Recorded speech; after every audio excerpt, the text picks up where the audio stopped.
السلام علیکم ورحمۃ اللہ وبرکاتہ۔ حضرات محترم، آج کی اس ویڈیو کے اندر ہم ایک دیوبندی کے ایک بہت بڑے مناظر مفتی عبدالوحید قریشی کے حوالے سے گفتگو کریں گے کہ انہوں نے ابھی ایک پوڈ کاسٹ کیا ہے کہ جس کے اندر ان سے سوال کیا گیا کہ بریلوی حضرات تو مشرک ہوا کرتے ہیں، تو آپ کا ان کے بارے میں کیا خیال ہے؟ تو انہوں نے دو ٹوک لفظوں کے اندر واضح کیا کہ الحمدللہ اہل سنت والجماعت بریلویوں کے اوپر جو شرک کا فتویٰ لگایا جاتا ہے وہ جاہل عوام کی طرف سے لگایا جاتا ہے، ہمارے بڑوں نے ان کے اوپر کوئی ایسا فتویٰ نہیں لگایا ہے۔ آپ پہلے ویڈیو دیکھیے، پھر انشاءاللہ اس کے اوپر ہم گفتگو کریں گے۔ اگر یہی بات ہے جو آپ نے فرمائی ہے تو بریلویوں کو تو مشرک کہا جاتا ہے، تو آپ نے پھر ان کو کیسے خراج تحسین پیش کیا ہے؟ دیکھیں، کوئی چیز ایسی ہوتی ہے جس کو بڑھا چڑھا کر پیش کرنا فرقہ پرستوں کا کام ہے۔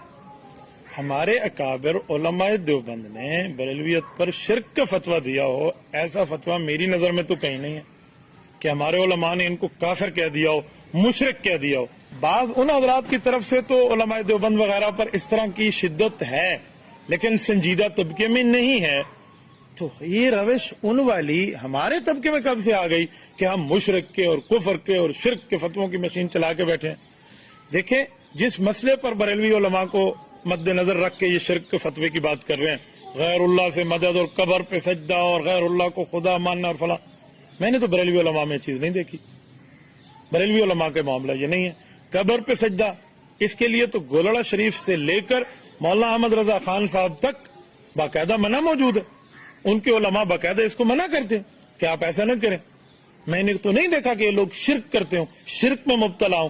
بھائی، شرک میں مبتلا دیوبندی ہو، وہ بھی مسلمان نہیں ہے، آپ کسی اور کی بات کرتے ہیں۔ تو اس طرح خامخواہ۔ تو حضرات محترم، جیسے کہ آپ نے ویڈیو دیکھی کہ جس ویڈیو کے اندر ان سے سوال کیا جا رہا ہے کہ جب مرزا جہلمی کو جب جیل پہنچایا گیا تھا تو اس کے اوپر انہوں نے خراج تحسین پیش کیا تھا علماء اہل سنت کو، تو اس کے اوپر سوال کیا گیا کہ آپ نے تو بھائی سنیوں کو خراج تحسین پیش کیا ہے، حالانکہ ان کو تو مشرک کہا جاتا ہے۔ تو انہوں نے کہا کہ میں نے کہیں ایسا پڑھا ہی نہیں، ہمارے بڑوں نے ان کے اوپر شرک کا فتویٰ لگایا ہو، اور جس بنیاد کے اوپر ان کے اوپر شرک کا فتویٰ لگایا جاتا ہے کہ قبروں پر سجدے کرنا یا غیر اللہ سے دعا مانگنا، تو ایسی چیزوں کو تو وہ خود منع کرتے ہوئے نظر آتے ہیں۔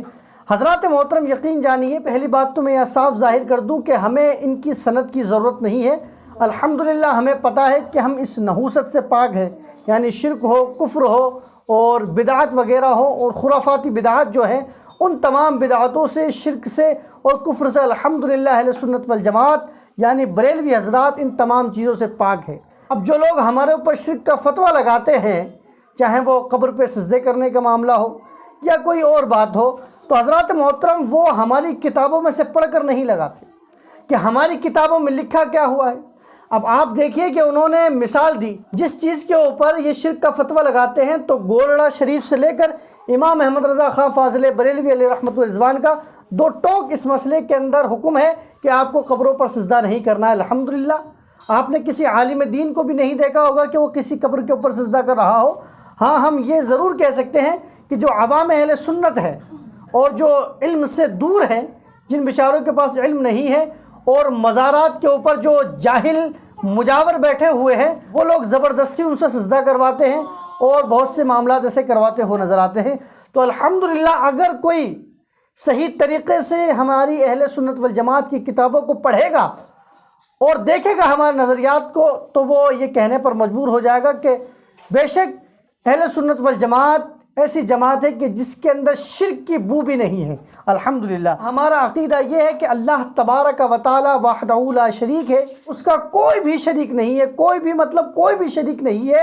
اللہ تبارک و تعالی کے بعد اپنے محبوب صلی اللہ تعالیٰ علیہ وسلم کو اللہ تبارک و تعالی نے جو شان عطا فرمائی ہے، ان شانوں کے ساتھ اہل سنت والجماعت ہمارے نبی علیہ الصلاۃ والسلام کو مانتے ہوئے نظر آتے ہیں۔ ہاں، کچھ لوگ وہ ہیں کہ جو حضور علیہ الصلاۃ والسلام کی شانیں گھٹاتے ہوئے نظر آتے ہیں، لیکن الحمدللہ ہم وہ ہیں جو حضور علیہ الصلاۃ والسلام کو انہی شانوں کے ساتھ ان کو مانتے ہیں، جانتے ہیں جو شان اللہ تبارک و تعالیٰ نے نبی کو عطا فرمائی ہے۔ اور حضرات محترم، جیسے کہ آپ نے ان مفتی صاحب کی گفتگو سنی، اور یہ بھی ان کی جماعت کی کوئی عام مفتی نہیں ہے، بلکہ یہ مناظر ہیں، اہل حدیث وغیرہ سے یہ مناظرہ کرتے ہوئے نظر آتے ہیں. اتنی چوٹی کا عالم دین وہ خود کہہ رہا ہے کہ اہل سنت والجماعت کے اندر شرک نہیں پایا جاتا ہے. تو اب میرا جو اصل مقصد ہے ویڈیو بنانے کا، میں ان 2 ٹکے کے انفلوئنسروں کو بولنا چاہوں گا کہ تمہاری حیثیت نہیں ہے جو تم یوٹیوب کے اوپر آ کر، انسٹاگرام کے اوپر آ کر بھونکتے ہوئے نظر آتے ہو اور سیدھا شرک کا فتویٰ لگاتے ہوئے نظر آتے ہو. اب تمہارے جو جماعت کے مفتی ہیں وہ تو کہہ رہے ہیں کہ شرک نہیں کرتے، اور تمہاری حیثیت یہ نہیں ہے کہ تم سے اگر یہ کہا جائے کہ آپ ہمیں تشہد سنا دیجئے تو آپ کی حیثیت یہ نہیں ہے کہ آپ صحیح طریقے سے ہمیں تشہد سنا سکیں. اور آپ دعویٰ یہ کر رہے ہیں کہ صاحب بریلوی حضرات تو شرک کرتے ہوئے نظر آتے ہیں. ارے بے شرمو، تم نے تو اپنے مفتیوں کی نہ مانی.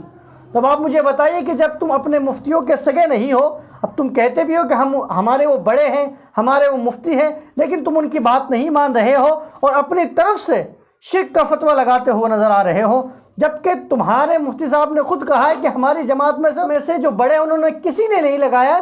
ہاں بریلویوں کی طرف سے ضرور ہے. تو دیکھیے، ہم نے بھی کوئی شرک یا کفر کے جو فتوے لگائے ہیں وہ اپنی مرضی سے نہیں لگائے ہیں. ان کو ان چیزوں کے بارے میں توبہ کرنے کا حکم دیا گیا کہ جو تم نے اپنی کتابوں کے اندر یہ عبارتیں لکھی ہوئی ہیں.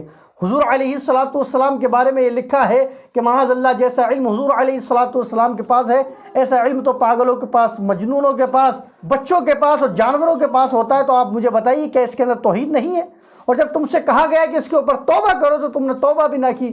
تو پھر تو ضروری ہے کہ ایسے لوگوں کے اوپر فتویٰ لگایا جائے اور ان کو اسلام سے باہر نکالا جائے، کیونکہ جو حضور علیہ الصلاۃ کی شان میں ادنا سے بھی گستاخی کرے گا وہ کبھی بھی ایمان والا نہیں ہو سکتا ہے. اور بھی بہت سے معاملات ہیں، میں اگر گفتگو کروں گا تو ویڈیو لمبی ہو جائے گی. بہرحال الحمدللہ ہم وہ جماعت ہیں کہ جو ہمارے مخالفین ہیں وہ بھی ہماری تعریف کرتے ہوئے نظر آتے ہیں کہ بے شک ان کے اندر وہ چیزیں نہیں پائی جاتی ہے کہ جو جاہل لوگ ان کے اوپر تھوپتے ہوئے نظر آتے ہیں. اللہ تبارک و تعالی اہل سنت والجماعت کو دن دوگنی رات چوگنی ترقی عطا فرمائے اور سبھی مسلمانوں کو اسی نظریے کا، اسی عقیدے پر، اسی مسلک پر چلنے کی توفیق عطا فرمائے. واللہ تعالی عالم. السلام علیکم ورحمۃ اللہ وبرکاتہ.